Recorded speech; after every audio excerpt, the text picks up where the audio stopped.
تو اس سے کیا ہے صحابہ کرام رضوان اللہ علیہم اجمعین کی سوچ کا پتہ چلتا ہے وہ کتنا سنجیدہ تھے۔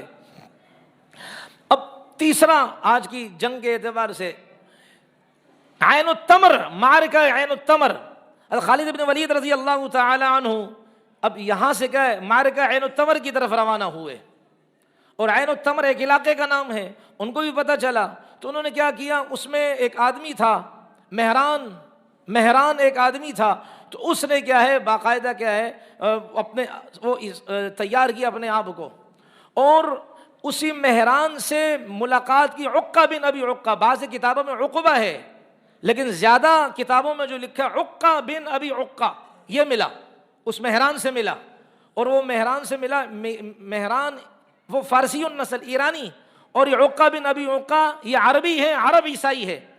یہ آیا، اس نے کہا بھائی دیکھیں جنگوں میں عرب والوں کو عربی ہی جانتا ہے، جیسے کہ آج کل کے اگر کوئی زبان میں کہے لوہے کو لوہا ہی کاٹتا ہے، ہم عربی ہیں، ہمیں ان کے داؤ پیچ معلوم ہے، لہذا ہمیں آگے کرو۔ اس نے کہا ٹھیک ہے آپ لڑیں، اگر تمہیں ہماری ضرورت پڑی ہم تمہاری خدمت کے لیے کیا ہے تعاون کے لیے آئیں گے۔ تو اس فارسی النسل جو فارسی تھا حاکم، اس کو اس کے ماتحتوں نے کہا ارے بھائی کیوں آپ نے اس عربی کو آگے کیا، اور ہم ان کے لیے کافی کا سمجھتے نہیں ہو تم، میں نے اس لیے کیا تاکہ یہ ایک دوسرے کو کاٹیں، عربی ہی کیا کریں، عربی کو صاف کریں، ہماری ضرورت ہی نہ پڑے۔ اگر یہ مسلمان غالب آنے لگیں گے تو چونکہ لڑ کر کمزور ہو چکے ہوں گے، پھر ہم کیا کریں گے، ان سے مقابلے کے لیے تازہ دم فورس کو لے کر آئیں گے، میدان میں اتاریں گے، اور اگر نہیں مسلمان مغلوب ہو جائیں گے تو ہمارا مقصد کیا ہوگا بھائی، پورا ہوگا۔ تو ان کے ساتھیوں نے کہا واقعی بہت اچھی رائے دی، عقہ بن ابی عقہ کو مسلمانوں کے ساتھ، دونوں عرب ہیں، ایک مسلم عرب ایک عیسائی عرب، لڑنے دو۔ اب یہ راستے میں آیا خالد ابن ولید کے، خالد ابن ولید نے اس کو پکڑا، اس کے لشکر بھی کسی طرح پکڑ لیا، زنجیروں سے باندھ لیا۔ جب لیڈر ہاتھ میں آتا ہے تو قوم خود بخود کیا ہے ہاتھ میں آتی، تفصیل بتانے کی ضرورت نہیں ہے۔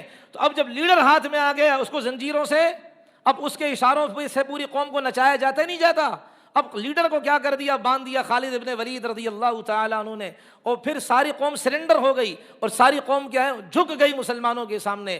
اب جب عین التمر والوں کو پتہ چلا، وہ اس کو پتہ چلا، مہران کو پتہ چلا، وہ فارسی ایرانی کو پتہ چلا کہ خالد سیف اللہ تو غالب آ گیا، اب انہوں نے کیا کیا بھائی، اپنے قلعوں کے دروازے بند کر دیے، مسلمان فوج وہاں آ گئی۔ اب آپس میں مذاکرات ہوئے تو انہوں نے کہا کہ ہم نہ اسلام قبول کرتے ہیں نہ لڑتے ہیں، ہم آپ کو سالانہ کچھ پیسے کیا ہے جو بھی آپ طے کرے دیں گے، اور پھر نہیں بلکہ ہوا یہ کہ مسلمان باقاعدہ قلعے کے اندر زبردستی گئے، بزور تلوار قلعہ فتح کیا گیا، کتابوں میں لکھا ہے بزور تلوار قلعہ فتح کیا گیا۔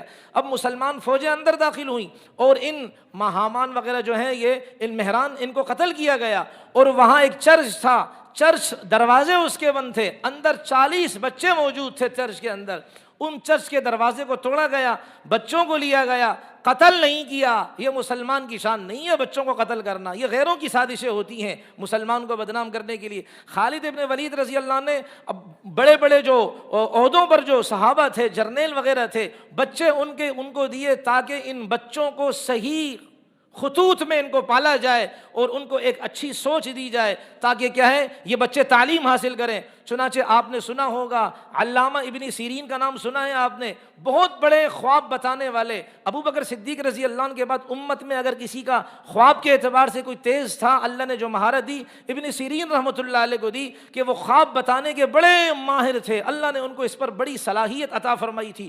ابن سیرین کے والد انہی بچوں میں تھے، ابن سیرین کے والد سیرین انہی بچوں میں تھے، اور وہ کس کی خدمت میں آئے، انس ابن مالک رضی اللہ تعالی عنہ، ان کی خدمت میں آئے غالباً۔ اور پھر کیا ہے ان کی اللہ تعالیٰ نے ان کو کیا ہے کمال سے کیا ہے نوازا، اور اسی طرح دیگر بچے کیا ہے وہ آئے اور اللہ تعالیٰ نے ان کو نوازا اس علم کی برکت سے، قرآن اور حدیث کی برکت سے۔ جو غلام تھے اللہ نے ان کو امام بنا دیا، جو چھوٹے تھے اللہ نے ان کو بڑا بنا دیا اس قرآن و سنت کے تھامنے کی برکت سے۔ اس لیے میرے محترم ہم اپنے بچوں کی طرف خصوصی توجہ دیں۔ صحابہ نے تو غیروں کے بچوں کو ایسا پالا کہ وقت کے ولی بن گئے، ہم اپنے بچوں کو کیا تربیت دے رہے ہیں سوچیں۔ میری بچی کا لباس کیسا ہے آج، میری بہنوں کا لباس کیسا ہے آج، میرا بچہ ذرا روتا ہے موبائل تھما دیتا ہوں، 24 گھنٹوں میں سے کئی گھنٹے وہ موبائل کی نظر ہو جاتا ہے، نماز پڑھنے کا طریقہ میرے بچے کو نہیں آتا۔ میری بہن بالغ ہو چکی ہے، اس کو اس کے ابا کو فکر ہی نہیں کہ میری بچی نماز پڑھتی کہ نہیں پڑھتی، 20 25 30 ہزار کا موبائل دے دیا اس کو، وہ بیچاری اسی میں مگن ہے۔ ہم اپنے بچوں کو اپنے ہاتھ سے ان کا گلا گھونٹ رہے ہیں۔ اور پھر واقعات دیکھ لیں، آج دیکھ لیں شادی شدہ عورتیں بھی ان تعلقات کے بندھن میں بن چکی ہیں، اور وہ بھی اجنبی مردوں کے ساتھ ان کی بھی لمبی فہرستیں آ چکی ہیں۔ شادی شدہ مرد بھی اجنبی عورتوں کے تعلقات میں پھنس چکے ہیں، بچیاں گھروں سے بھاگ رہی ہیں۔ یہ اس موبائل کی کرامت کہیں آپ اس کو۔ صحابہ نے ایسی تربیت کی، غیروں کے بچے، چرچ میں موجود بچے، وہ ایرانیوں کے بچے، ان بچوں کو اپنے ساتھ لیا، اپنے سینے کے ساتھ لگایا اور تقسیم کیا۔ ایسی حفاظت کرو جیسے تم اپنے لخت جگر کی حفاظت کرتے ہو، ایسی حفاظت کرو جیسے تم اپنی بیٹی کی حفاظت کرتے ہو۔ اللہ ہمیں اس سنجیدگی کے ساتھ سوچنے کی توفیق عطا فرما دے۔ بچپن سے ایسا لباس پہنا کر جب بڑی ہو جاتی ہے وہ تو تقاضا کرے گی، ابا جو لباس آپ نے بچپن میں ہاف آستین والا دیا تھا یا بغیر آستین والا دیا تھا، وہی لباس مجھے چاہیے، کسے ہوئے لباس مجھے چاہیے۔ اب ابا کیا کر سکے گا بھائی؟ بچی کا پوچھا، ارے بیٹی کو سورہ نور کا ترجمہ سکھایا؟ نہیں۔ ارے سورہ مومنین کو ترجمہ سکھایا؟ نہیں۔ سورہ حجرات میں کیسے رہا جاتا ہے سکھایا؟ نہیں۔ سورہ نور سکھائی جس میں پردے کے احکام ہیں؟ نہیں۔ ارے سکھایا تو موبائل سکھایا، ٹک ٹاک سکھایا، چلنے کے انداز سکھائے، لپسنگ سکھائی، کس طرح گانوں پر اپنے ہونٹ۔ ارے کاش میری بچی گانوں کے بجائے قرآن میں اپنے ہونٹ ہلاتی، تب مزہ آتا۔ کاش میرا بھائی، میرا بچہ وہ قرآن کی لہ میں کیا اپنے ہونٹ ہلاتا، تب مزہ آتا۔ لیکن بھائی سیدھی بات کرو، آج اگر کوئی یہ بات کرے وہ انسان مجرم ہے اپنوں کی نگاہ میں۔ اگر کوئی خاندان کا بیٹا ہو، داماد ہو، بیٹی ہو، یا اسی طریقے سے وہ ان کی کوئی بھی نسبت رکھتی ہو، وہ اگر دین کی بات کرے خاندان والوں کو وہ چبھتا ہے۔ لیکن اگر کیا چاپلوسی والی باتیں کی جائیں اور لوگوں کو ملانے کی خاطر حرام کو چھوڑ دیا جائے، وہ کہتے ہیں بھائی سب سے اچھا انسان اگر یہ ہے تو یہ ہے۔ اس لیے جو حق بات کرتا ہے آج اس کے دشمن بہت زیادہ ہوتے ہیں۔ اور کہنے دو بھائی، لوگوں نے اللہ کو گالیاں دیں۔ آج کراچی میں دیکھ لیں آپ، باقاعدہ کسی بدبخت نے، یہ قائد آباد کی طرف کسی طرف جو پل جاتا ہے، اللہ کو گالیاں دی ہیں۔ لوگوں نے تو اللہ کو نہیں چھوڑا، اللہ کے محمد پاک کو نہیں چھوڑا۔ اگر ہمیں گالیاں دیں ہمیں کوئی فرق نہیں آتا، لیکن آہ نہ کر لبوں کو سی، یہ عشق ہے دل لگی نہیں، سینے پہ تیر کھائے جا، قدم آگے کو بڑھائے جا۔ ارے ان لوگوں کو چھوڑیں، یہ ہمارے تھوڑی رازق ہیں، یہ ہمیں تھوڑی رزق دینے والے ہیں، یہ ہمیں تھوڑی کھلانے والے ہیں۔ ہمیں کھلانے والا ایک اللہ ہے۔ جب میں دنیا میں آیا تھا خالی ہاتھ آیا تھا، میرے تن پر کپڑا نہیں تھا، میرے منہ میں روٹی کا ٹکڑا نہیں تھا، میرے ہاتھ میں کوئی ڈالر اور پیسے ریال نہیں تھے، میرے پاؤں میں سکت نہیں تھی چلنے کی، میری زبان میں طاقت نہیں تھی بولنے کی۔ اس اللہ نے سارا کام کیا۔ کیوں دنیا والوں کی خاطر اللہ کے دین کو ذبح کرتے ہیں ہم؟ ان کی حیثیت کیا ہے بھائی؟ ان کی خاطر وہ محمد مصطفیٰ علیہ الصلوۃ والسلام جن کے اشارے سے اللہ چاند کے ٹکڑے کر دے، جس کے پسینے سے اللہ مشک و عنبر سے زیادہ معطر خوشبو پھٹوائے، اس محمد کو ان لوگوں کی خاطر قربان کرتے ہیں۔ ہم جیسا نادان دنیا میں کوئی نہیں ہے بھائی۔ اس محمد کی خاطر اللہ نے کائنات کو بنایا اور ہم نے کائنات کی خاطر محمد کو چھوڑ دیا۔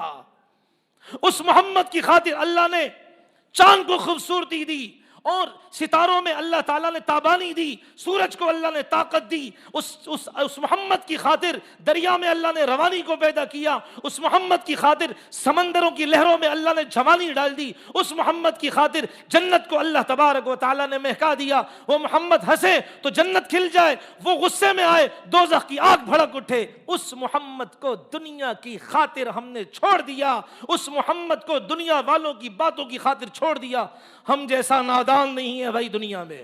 اس لیے میرا محترم میری ذات کو نہ دیکھے، گناہ گار ہیں ہم، ہماری ذات کو نہ دیکھے، دیکھیں بات کس کی ہو رہی ہے۔ آج مجمع نیت کر کے جائے، ارے وہ صحابہ تو غیروں کے بچوں کو سینے سے لگا کر وقت کا امام بنا دیا کرتے تھے۔ آج ہم اپنے بچوں کو کیوں ایسی تربیت دے رہے ہیں کہ وہ دنیا والوں کا غلام بنتا جا رہا ہے، عیسائیوں کا غلام بنتا جا رہا ہے، ہندوؤں کے طریقے اپنانے میں فخر کر رہا ہے۔ ارے محمد عربی علیہ الصلوۃ والسلام کے طریقوں میں کس چیز کی کمی تھی بھائی بتائیں آپ؟ رسول اللہ کے صحابہ کی زندگی گزارنے میں کس چیز کی کمی تھی بھائی؟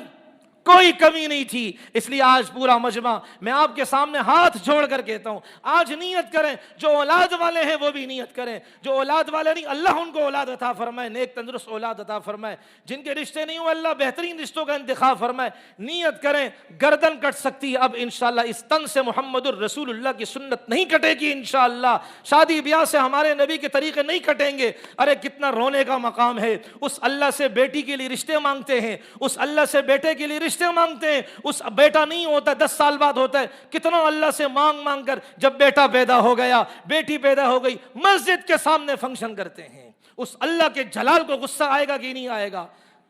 دلوں کو موڑنے والا کون ہے بھائی؟ اللہ. ایسا نہ ہو کہ آگے ہماری بچی پریشانی کی زندگی گزارے ہمارے اپنے غلط عمل کی برکت کی وجہ سے. اللہ ہمیں ہمارے بچوں کو سدا خوش رکھے، اللہ ہمارے بچوں پر کوئی تکلیف نہ آنے دے. لیکن محترم، جو بیج انسان ڈالتا ہے، بیج کے بعد پھل پکتا ہے، درخت اگتا ہے، اس پر پھل آتے، ٹائمنگ ہوتی ہے، ٹائم لگتا ہے. اس لیے میرے محترم آج نیت کریں کہ انشاءاللہ دنیا ناراض ہوں، کروڑ دفعہ پاؤں کی جوتوں کی نوک پر رکھیں گے، لیکن نہ اللہ کو ناراض کریں گے، نہ اللہ کے نبی علیہ السلام کو ناراض کریں گے. اللہ خوش رکھے. کریں گے بھائی انشاءاللہ.